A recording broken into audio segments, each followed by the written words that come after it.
What up? It's a Dropping Dimes podcast. I'm your host, Mark Veer, and welcome to episode 33. Excited about this one. I got my two guys, UTSA alumni, in the house, David President and Andre Owens. Fellas, how we doing? Man, I'm good, man. Uh, Glad to be a part of your show this morning, and get to see my man Andre. Yeah, I'm good, man. Good over here, man. Just enjoying this. I appreciate you both coming on. We had some issues last time. Dre had an emergency meeting, and then Prez, congrats on having your newborn boy that we just talked about. So congrats to that as well. We'll kind of just introduce you both. A lot of people do know you, but I have a lot of listeners that may not. Prez, we'll start with you, but just kind of tell everybody about yourself, how you got into this basketball world, and what you're up to today. Man, a small town kid, man, from Temple, Texas. With the opportunity to play this game of basketball. Ended up here in San Antonio playing at UTSA from '01 to '05. And then just, had to continue scratching that itch, man, of competing, got into the coaching. High school coaching was where I started and where I got my first opportunity. Now I'm back at my alma mater. Appreciate it. I'm excited to have you back here. Dre, same question for you. Yeah, from Irving, Texas. Played there, played high school basketball there, grew up there. Then went junior college, went to McLennan Junior College. I played there for 2 years and then went to UTSA where I played with President. Tried to play professional a little bit, a couple of years, few years, and then same way, just trying to scratch that itch, man. Just wanted to compete. So I got into college coaching. Yeah, I knew you guys would stay around the game, and I'm glad you both are doing that, and then both you in the college ranks. I talked a little bit before Prez jumped on with you, Jay. You still talk to all the guys. You guys are a tight knit, man. You guys still talk to. I know Prez. You coached with Posey for a little bit, but Dre, just talk about the importance of yes, basketball is an avenue to get you guys free school and all that stuff. But man, just the relationships and the memories, and you guys still talk to each other. Just kind of tell everybody about that. Yeah, no, for sure. I mean, the relationships that we have playing together, and those stories that you share from college, me, Dave and Posey and a lot of our guys, we still try to hang out a lot of times through the year just to have good fellowship, and even, like I say, even other guys just around the city of San Antonio that played at other colleges, we always played against each other. So we try to keep that same relationships that we have. And honestly, a lot of guys that we played with, and their sons are coming up to be that age where it's time for them to be recruited. Mm-hmm. So those relationships are becoming handy as well in the business that we're in. Yeah, I appreciate you touching on that. Perez, question for you, an add-on one. I know you're a football guy or from a football state, but you chose basketball. But we've had a lot of conversations about multi-sport athletes.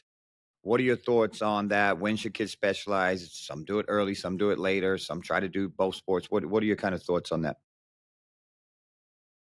I definitely think that it's good for any kid, definitely coming up to play as many sports as possible. It kind of goes back to allowing, parents allowing their child to figure out what they love, and then just kind of, seeing how it plays out. I think, um, once an athlete gets to about his sophomore year, I think parents, support, whether it's other coaches or people who are in that arena with your child, have to have serious conversations about what's the next step, what are we trying to accomplish here, and then setting a plan to achieve whatever those goals are for each student in whatever sport that they decide to pursue and follow. But I definitely think that you can learn a lot from just playing different sports, competing in different ways, whether it's, simple footwork stuff, just thinking the game, or just helps it overall just, make a well-rounded athlete. Yep, totally agree. Thanks for touching on that. We've had a lot of parents ask, so coming from your expertise, that's great stuff. All right, so next question, probably for both of you, but Dre, you can get us going. I want to talk about kids today from when you guys were playing. I truly believe kids have changed a lot. I'm sure you do too. Is it the parents? Is it the kids? Is it a combo? And this question comes up daily when I'm talking to basketball people. So, what are your thoughts on the difference between maybe when you guys were playing to kids today? Yeah. Well, one thing, we don't. I think I might have had one highlight tape, and that was to send overseas to maybe get to play and get an opportunity to play. So I think a lot of social media wise, like you can just press a button and that quickly you have access to the whole world. So I think it is a lot of probably a little more me than a team, just because of that aspect, which is fine in each way. But I do think that that's definitely affected the kids these days. It could be I'm not saying it's a bad thing or a good thing, but I do think that that's something that is affected, and I think that toughness and playing hard, simple things that we were taught at a young age and do just because we do is now becoming a skill. You hear that a lot. Like, this guy plays hard, it's a skill. Well, that was demanded when we played, so just to hear that, it's definitely different. I'm not saying it's for the better or the worse, but it is. The kids these days are definitely different because of the environment that they're raised in. They just have access to different things that we just didn't have access to. All we had was walking to the gym, walking to the rec, go get a snack, going right back to the gym, going back right back to the rec. So they just come up differently. Yeah, great answer. Prez, you want to add anything to it? Yeah, I think that, that's definitely the issue. I think that, we've gone away from, the competing every day, and again, skill training is fine. I think it's definitely needed. But I think there's a competitive aspect to this game that you can only get if if it's, 5-on-5, 3-on-3, 2-on-2, whatever it is, but just playing, you know. And so I think if we can get this game back to that, these guys competing, playing in the best runs, trying to run the court, I think we can get this game back to an extremely high level. Yeah, I agree. And I put here, more pickup over skills training, but both are needed, right? So I don't know if you know this. We've had other podcasts. We've talked about San Antonio needs more open runs. The issue is the high schools don't open. Probably when you guys were growing up, you could jump into any gym. You'd have other kids come from different high schools and play. It's kind of struggling to do that. I have seen the last few months that some AAU programs have been opening up, but they've kind of done invite only. And that's kind of pissed off some people in San Antonio. But then you can't open a run and have the level all over the place as well. So San Antonio is trying to do more pickup, but it's also an issue with the schools. The schools will not open based on insurance and all kinds. It's really hard to kind of maneuver through that process. So San Antonio is doing that. I appreciate that. I think that does help having more pickup. But I want to talk more about skills trainers. We've had a few on here. They're popping up everywhere in San Antonio. I'm not going to say that's good or bad, but first for you, when you guys were growing up, was there this many skills trainers? Probably not. And then what are you seeing in this kind of space with the skills trainers today? We again, our skill training was watching, that older guy who's in college or, maybe just graduated college playing open runs and just seeing what they're doing on the court and then trying to mimic it, when you're in your driveway or out at the park by yourself. I definitely think, skill is needed, like we said before, but I think as a skill trainer, you have to really invest in who you're training, right? And understand their game, understand what they can and can't do, because every kid can't be trained the same, right? You can't.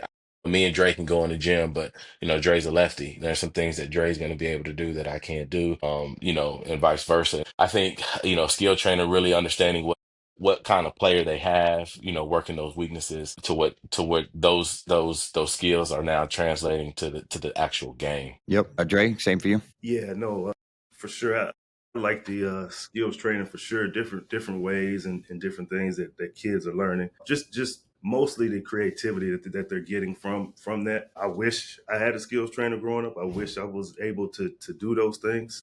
Because I do think it is a good thing and a good thing with the game. You don't want to work on things that you shouldn't be working on or stuff that doesn't translate to what the overall goal is in your game. But the creativity is something that you can take at any level and use that as long as you're getting the basic skills and the basic training as well. Like we've talked, just being younger, we didn't have that. So it's definitely something that I'm seeing is growing and growing, and I think it's a good space that guys are, as long as they're helping these kids to be better. I think it's a good space to get in. Okay, so I'm gonna play both sides. I'm a skills trainer, so so what I do pretty much 8 months out of the year up here till I go officiate. Do you feel kids maybe was a question for Dre, and then you can add on it, Prez, maybe too robotic? Maybe that's less pickup game.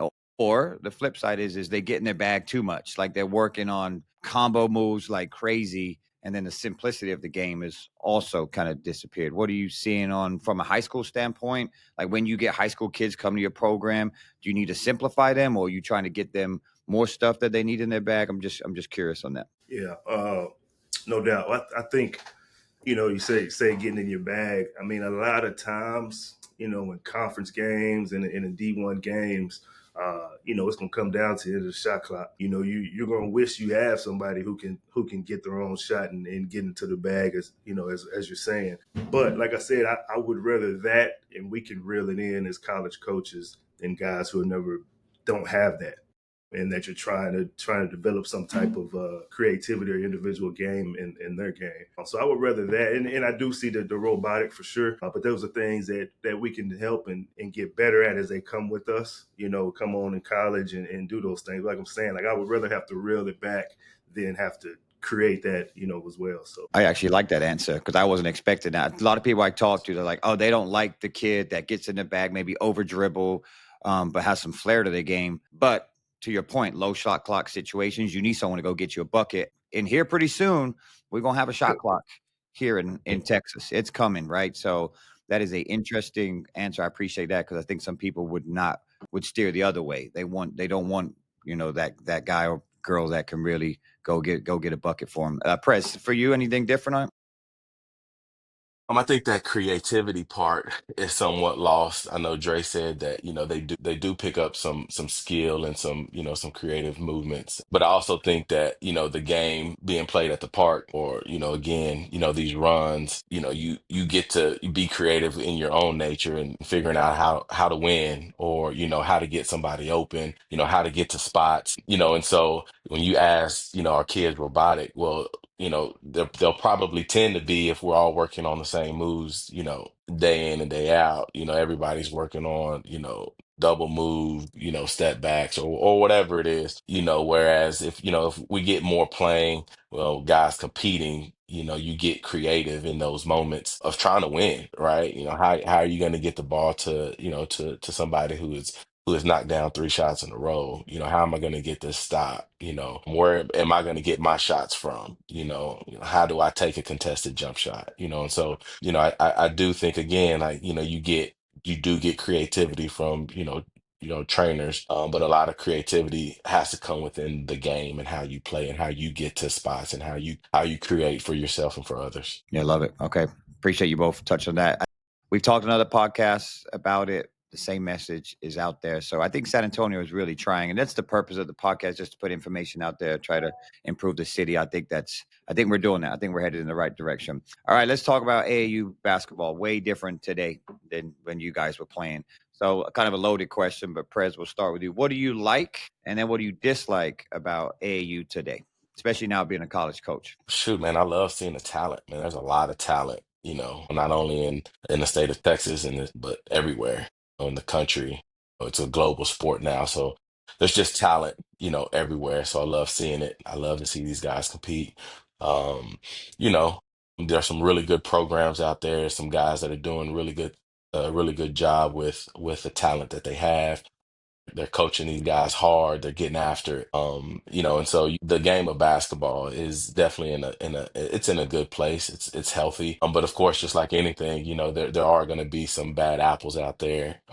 Just to that, I think parents have to do a good job of evaluating, these programs, these program directors, and making sure that, if this is what their child wants to pursue, is just making sure that they're being put on a platform where they can be successful, where they can be evaluated, or there's just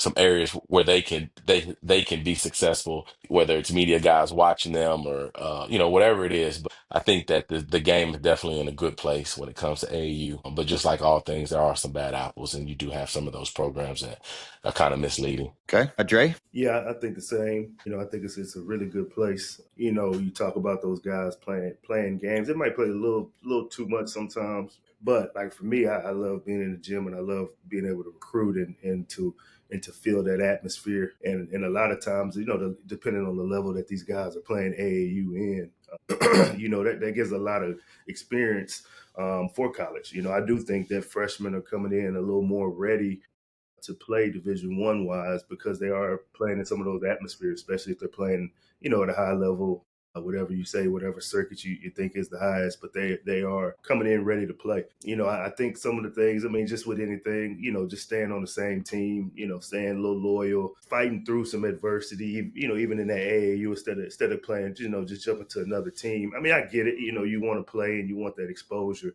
But I just remember me playing AAU, which there wasn't as many teams, but I remember being 15 people on the bench and you're trying to figure out how to stay on that court, and that experience and that taught me a lot and took me a long way as far as playing after that.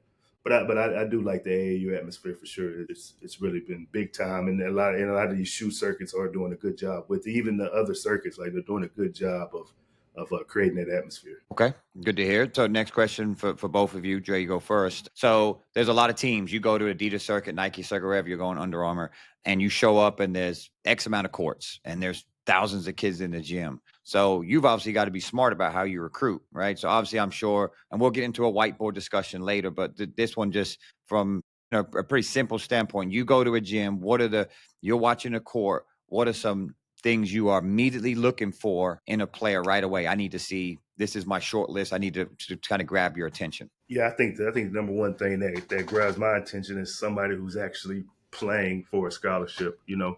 That's playing hard and playing like it's like for their last breath. Like they're playing tough, playing hard, giving everything they have to try to get a scholarship, not trying to make a highlight, not trying to do different things. And like I said, it's different levels to things.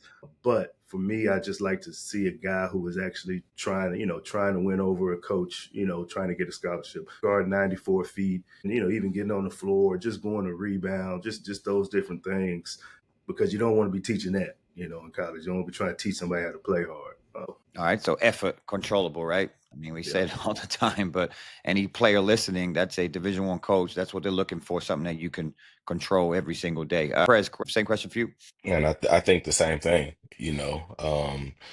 playing hard is like Dre said earlier, it's a skill that we're looking for now, and when you can go into a gym and just see a kid that's locked in and and trying to perform and take advantage of the opportunity that's presented to him. Because those windows of opportunity are really small, in this game of basketball, and you only get certain moments. And when you can go into a gym and see that somebody's locked in, willing to compete, trying to win, and have the winning characteristics that we're all looking for as coaches. I mean, that just, that grabs your attention immediately. And it makes you fall in love with a kid.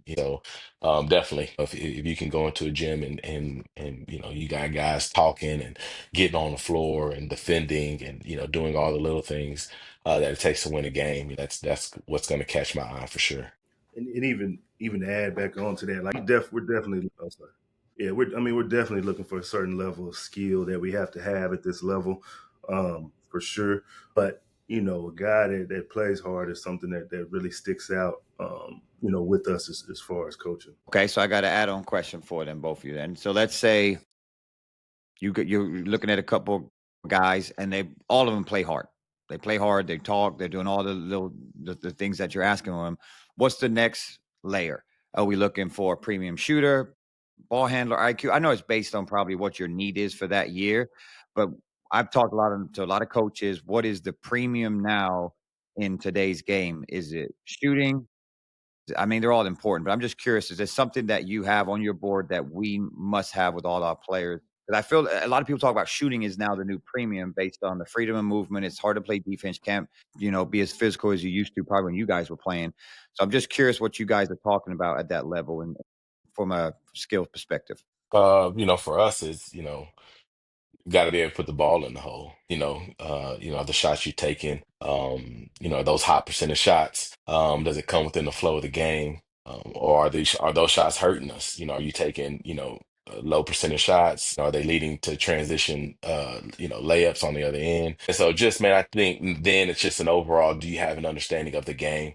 Again, do you show those winning characteristics? Can you knock down a shot and then can you come down and get a big time rebound, right? That may secure the game. Or, are you, what are your actions, when things don't go right, body language, all those little things. For us here at UTSA, you better be able to put the ball in the hole. We're going to shoot a lot of threes, and we definitely are looking for guys that can, that can shoot high percentage shots and make shots consistently. Yeah, I love that you said shot selection. I everyone talks about being a premium shooter. Okay, but I prefer actually I like that saying, yeah, you gotta be, but what is that shot selection that you're taking? I think that's a good nugget there. Dre, anything you want to add to it? Yeah, same. Just being able to dribble, pass, and shoot.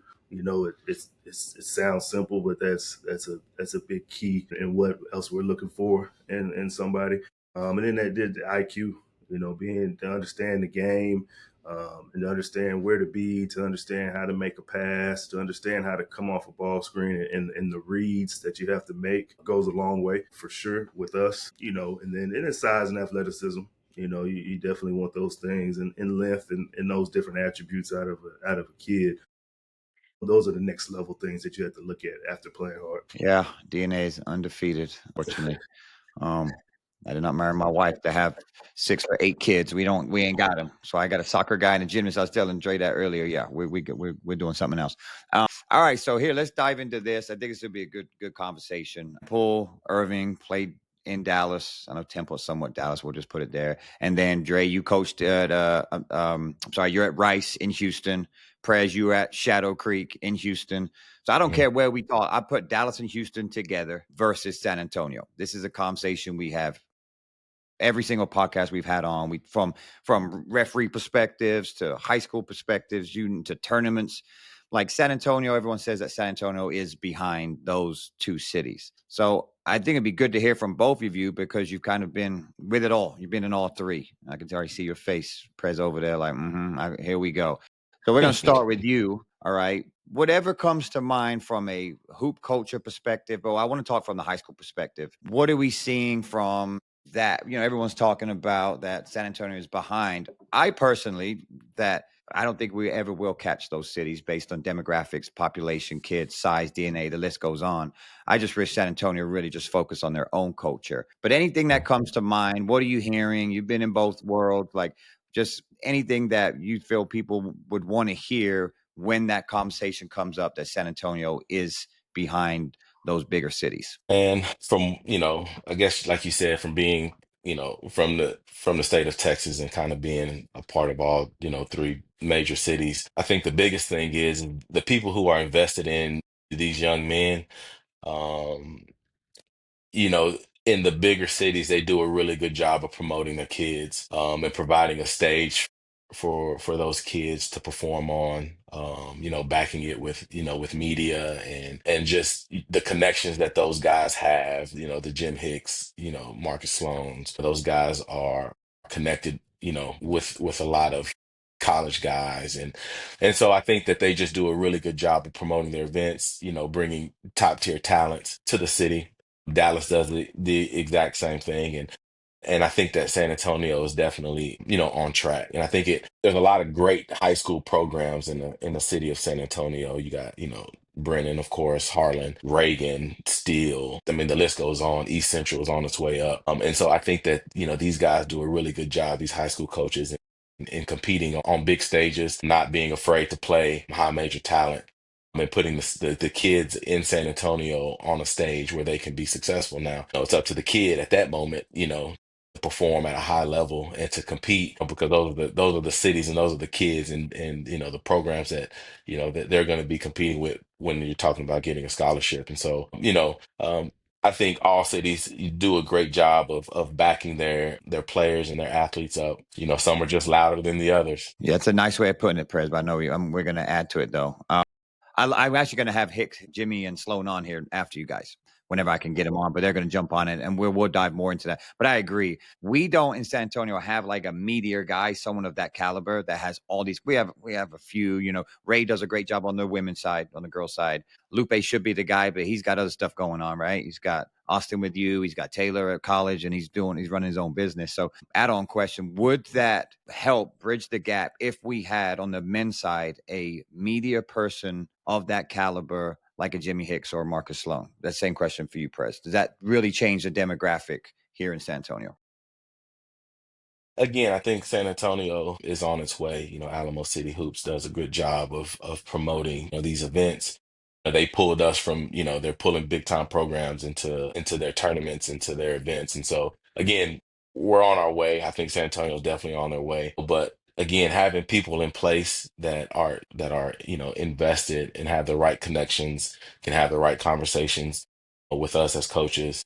Um, and again, promoting these kids and providing a platform, that gets us clicking and gets us watching. Because as coaches, we know we're on Twitter. We're looking at what's going on, and it helps us and it guides us as we start to make decisions. Okay. Yeah, appreciate it. Jay, same for you. Anything you want to add to it? Yeah, I think he's, we're definitely on the right track. Just kind of, talking about somebody, a media guy, maybe somebody who really helps these guys a little bit more in San Antonio. But for me, I've been able just to kind of sneak in and get some really good players that, just haven't had as much pub or different things with in Texas or in recruiting wise. But like I said, I've been able to come in San Antonio, and when I was at the junior college level, like I got some really good players from San Antonio.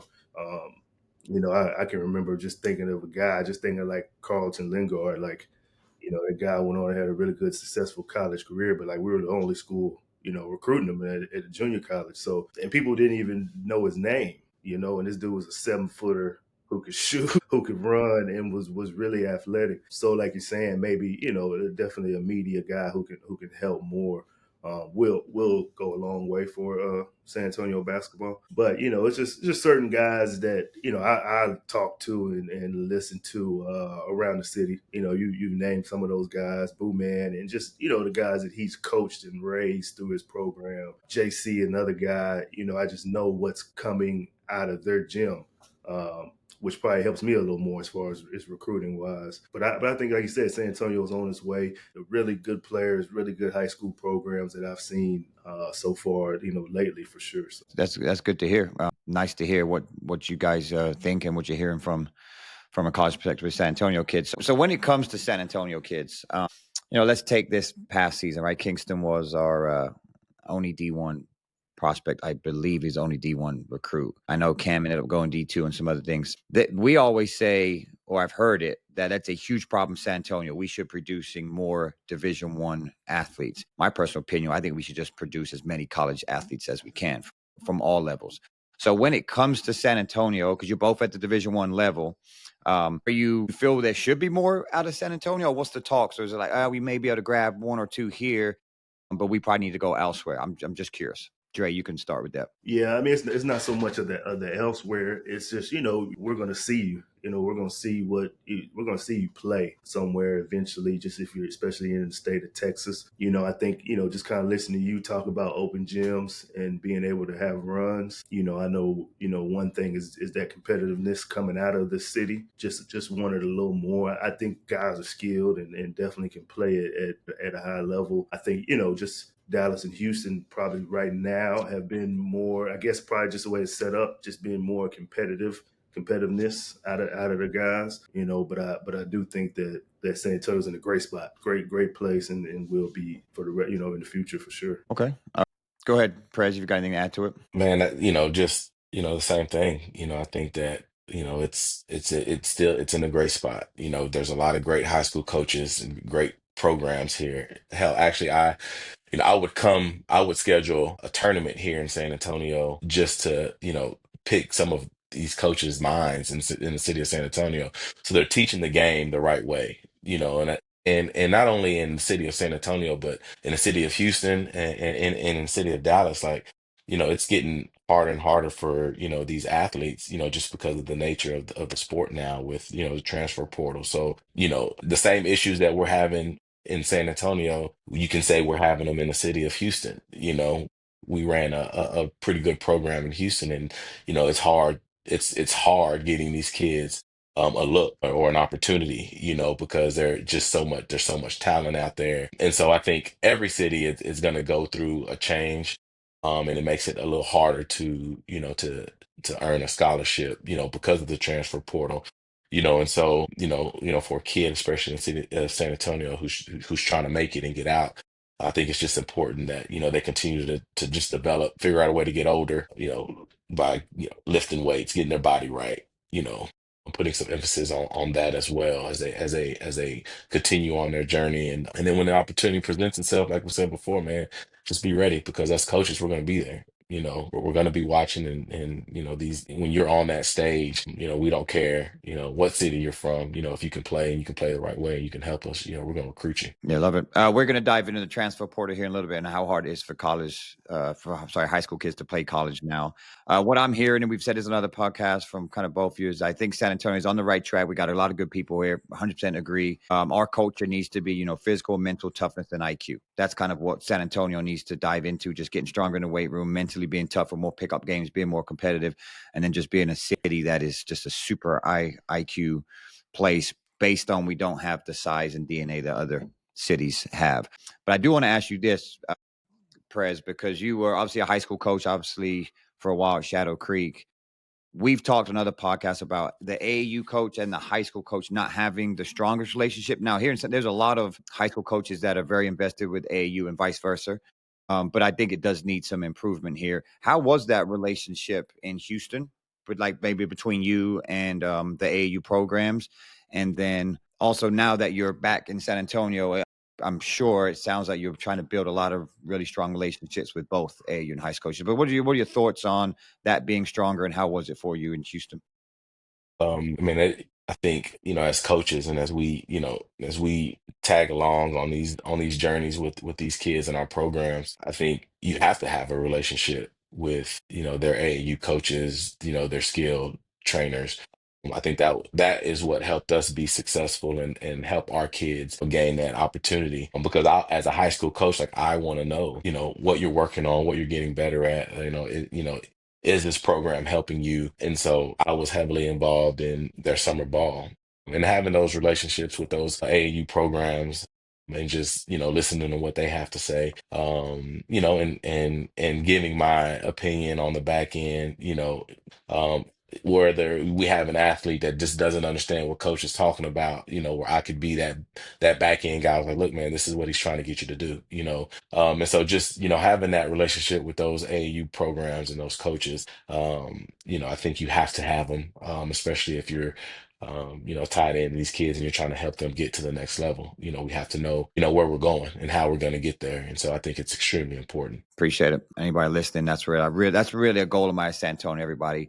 Yeah, they're in the same different worlds. AAU, high school, very different. But man, can we just work together for these student athletes? I think it's going to only make our city better. All right, so let's dive into the recruiting process. Dre, we'll start with you. I hear this all the time that you guys have a whiteboard discussion. You have a whiteboard, and you don't have to go into a ton of detail, but it's very hard today for kids to play college basketball with the JUCO rules, the transfer portal, NIL, you name it, right? It's just really hard for them to do that. So I know a lot of parents are stressing out, man. They do. They're getting the windows getting smaller. They're going in their senior year. They don't have any offers, things like that.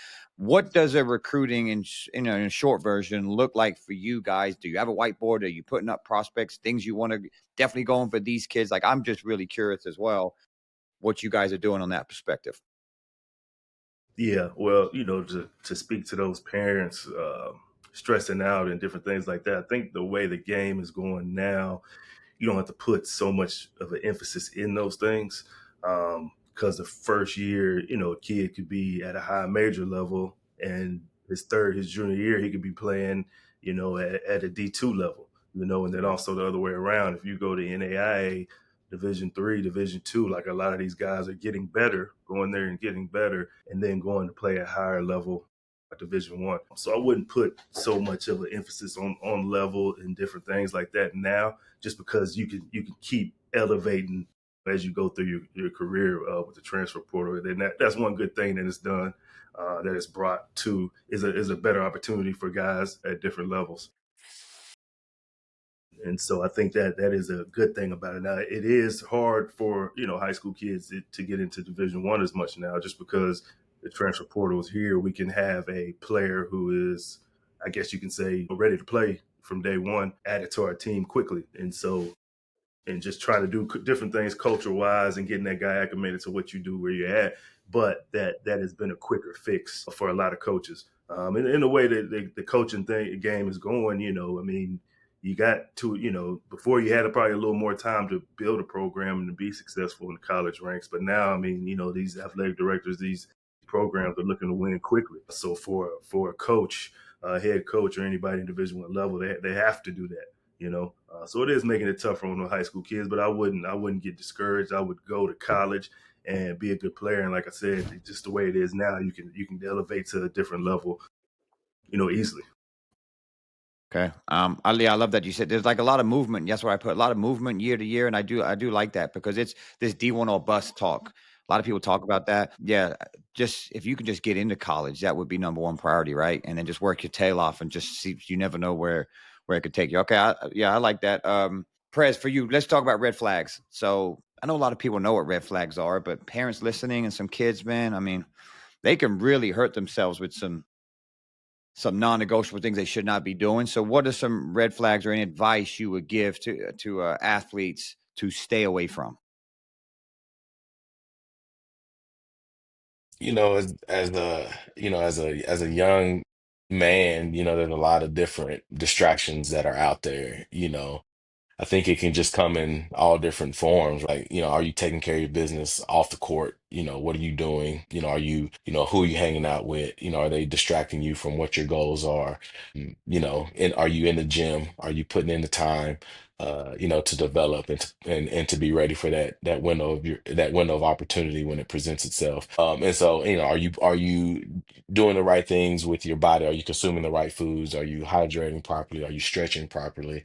And so I think that, all those little things, again, are going to prepare you for that moment, and then in that moment, as coaches, what we're looking at everything, body language, are you a great teammate? Do you play hard? And, as we sit and evaluate, we'll see red flag here, red flag there, and that may, turn us on to somebody else, that's going to do the things that we're looking for. And so, I think that, especially as the social media thing, is definitely a big deal. I wouldn't say it's an issue. I think it does do a good job of promoting the kid.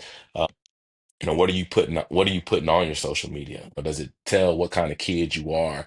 I'm big on, a guy who loves to be around his family. Do they love their mom? Or do they respect their father? I'm watching the parents. Are the parents, are they over the top? Do they always have something to say? Are they always trying to get the attention of their child while they're out there performing? And so you just kind of, there's red flags everywhere, and so you just kind of try to, filter through that, and find those kids who truly love this game, parents who truly have their child back, and that are supportive.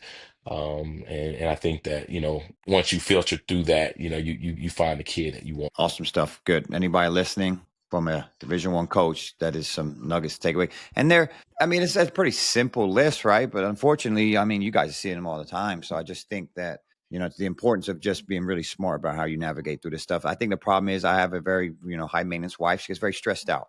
I know, Dre, you're like, they shouldn't get stressed out. I get it, right? But man, parents get really, really stressed out with this. I think, the anxiety is very high. So just kind of just parents need help, players need help, everybody does. So I appreciate you sharing that. All right, let's go to some Q&A. And you already know where these came from. My goodness. All right. Maybe a funny one. I don't know where this is going to go. So I may have to edit it. But the first one is for you, Dre. I need to know about this Steven Jackson story. Yeah, Is it bad or no? I don't think it's bad. I mean, Steven Jackson is, Steven Jackson. Okay. What happened? Yeah, I mean, I guess I don't know how many years ago that was. That had to be 2000, maybe 9, Dave, maybe not 2009, Yeah, 10, somewhere around there. 2009. And Lake Charles always had a great tournament of the stars. I don't think they do it anymore. But it gave like guys that, just played, everyday guys that just played it, opportunity to play against NBA players. So we had, I think it was an 8 a.m. game against Steven Jackson, Marquise Daniels, Monte Ellis, and Al Harrington. It's me, President, Chris Ross, Ivan Johnson. I can't remember who else was on that team, but we just showed up. We just showed up at 8 a.m. and they didn't. So we were winning and beating them pretty good. And I want to say maybe Chris or Dave, somebody threw a lob to Ivan and he dunked it hard, two hands and Ivan. He's live. He wasn't even thinking about it, but he just takes his gum out, takes his gum out of his mouth and just throws it. And he's not thinking about it. and it hits, Steven Jackson. And so game shut, like, hold on, stop the game, ref. Like Steve Jackson's walking out to the court, hey, hey, this is over with. We're not hooping no more. So they calmed him down, different things like that, and so we kept playing in the game. So after the game we won, so we're just kind of sitting there in the bleachers. I just remember the feeling like, they're like, man, I don't go outside, man, don't go outside. And I'm like, what? Like, yeah, I can't be that serious, like, So I just said, I'm nosy. I was like, man, I'm gonna go look. So I go peek, and I just see JB in the middle of like 50 dudes, like trying to calm this group of guys down. Like, hey, I mean, and it was quick. Like, I guess they came. I guess I didn't know Port Arthur was that close to Lake Charles, but wherever Steve Jack, they came quick. And I mean, 50, 60 dudes. Like, I'm looking outside, and I'm like, hold on, let me walk back in this gym and at least wait on the rest of the team. But luckily, JB knew him just from his time in San Antonio and kind of calmed down the situation. But it was just a misunderstanding as far as, I think Ivan he was just throwing his gum. He was just hyped, and then it just accidentally hit him. So yeah. Y'all shut the tournament down. You mean you said it ain't doing it no more? Y'all shut it down. That's too funny. All right, Yeah. cool. All right, Prez. Next one question is: how does it feel back to be on UTSA campus, man? Things are going good for you. And it's definitely a full circle moment, being able to be back at my alma mater. You know, this place did a lot for me, as a young kid, trying to become a young man. A lot of adverse situations from getting injured, 2 years in a row to, I would say it's just, I had the lowest of the lows and had the highest of the highs here. I gave UTSA everything. Of course, this is where I ended my career, but UTSA got everything from me. And so just to be back, man, there's just a sense of pride. We definitely want to get this program in a position where we're competing for conference championships and competing, to make some noise in the NCAA tournament. And so just love to be back, man. Love the city, love the people in the city. Coach Clonch has done an amazing job in putting this staff together, and getting this roster right. And so we're excited about what we got. And again, it's definitely a full circle moment for me, and just proud to be back, be able to raise my kids in the city of San Antonio that just gave me so much, and to be a part of this journey, man. It's one that I don't take for granted. And so definitely going to give it everything that I got. Yeah, excited to have you back, and I hope everybody listening they get out and watch you guys play this year. A little more buzz here at UTSA right now, which is great. So welcome back. Great question for you. Do you guys actively look to recruit in San Antonio? Yeah. To speak on that too, the good game to come to watch at UTSA is, What is time, Rice? Rice. Is Rice. When is that game? I don't know the date, but they haven't put the dates out yet. But God, they should definitely come watch Rice at UTSA. But yeah, we definitely do recruit San Antonio for sure. We actually, can't say names, but we actually lost out on a kid not too long ago that we recruited and really had high on our list from San Antonio. So for sure we do. I mean, like I said before, in the past, I have for sure. Recruited when I was coaching junior college. For sure, my assistant coach Lorenzo Anthony was from San Antonio. And so I thought he did a really good job of recruiting San Antonio then. And so, yeah, we still do here for sure. Love it. Next one. Which one eats more at backyard barbecue? I think the camera doesn't lie. I think, we kind of, on the camera, we can kind of see who eats a little more barbecue than the other. All right. The next question. All right. So, Prez, last one, we'll go to quick hitters. So this one is, you played with Devin. Now you got his son over there. How's that kind of feel? Man, Devin took me under his wing when I first got to UTSA. He was probably he was the best leader that I played for. The amount of confidence he would give you on the court, in those moments of battle, and just being able to see a guy play with a guy who, eventually helped the Spurs win an NBA championship, and so being able to be with his son and be a part of his journey here at UTSA, man, it's definitely a blessing. But it makes me feel old. Me looking at it, and me remembering LJ when he was a baby and him coming up playing baseball, man, it seemed like just yesterday, but now you look up and now he's here wearing a UTSA uniform, looking just like his dad. It's a full circle moment for me. Austin, and not only LJ, but Austin Nunez as well. I'm on the baseline, and we're in a drill, and I'm coaching the heck out of them, and coach blows the whistle, corrects some things, and then Austin just comes up from behind me and is like, how does it feel coaching Devin Brown and Lupe Nunez's boys? And I just, all I could do was laugh because, it just reminds you that, we're watching our friends' kids grow up, and we're being a part of their journey. And, it makes you appreciate what we do, and it makes you coach a little harder, so it's a great opportunity to be able to coach somebody that I truly love and respect. I mean, just be a part of his son's journey, man, means a lot. Yeah, I love it. And even from a parent perspective, to have your kid play for someone that you trust and love, it's pretty awesome too on the flip side. So that's really good. All right. So we'll close on quick hitters. This is off the dome for you guys. I'm doing a little different with y'all. I got two high D1 players and D1 coaches. Y'all either gonna jack this up or it's gonna work out just fine. We're gonna figure it out. So I'm gonna give you a list of 10. You just gotta rank them 1 through 10. 10 being like super important and 1 being like, man, this means nothing. All right. So this will be when you're recruiting a player. So number 1, high school rankings. Think about 7. Yeah, I say about 6, 5, 6. Okay. A player's game stats. This is someone you're recruiting, like their actual stats in high school or college. It's about an 8, Okay. 9, pushing more towards the 9. Yeah, same 9, about 8, 9. Or their grades and GPA. Oh, for me now it's a 10. Where I'm at. They have no choice but to be smart. That private university. Yeah. Yeah, I mean, I think that's high on our scale as well. It tells a lot about a kid. So I'm going 9 to 10. Okay. Players' behavior on social media. a 10. Definitely, definitely a 10. Okay. Mental toughness. Another 10. Another 10. 12. Oh, 12. Can you put there a we go. 12 on there? 12. All right. Let's talk about size and their athletic ability. 9. Give it 9. 9, 10. Okay. Highlight film on social media. 7. Give it 7. 6. I do look at it. You Yeah, I climb think that it's there. important. I think it's important. I'm gonna go 6, 6, 7 as well. Because it just catches your attention, right? And then you got to go watch them play. That's what the Gasso guys were telling me about. Like it's important now to get just a little clip out for coaches to go, get their attention. Next one, diet nutrition. Recruiting wise, it's like a 8, 7, 8 to get here. You try to get it up for sure. I think it's about an 8. I think you got to look a certain way, definitely.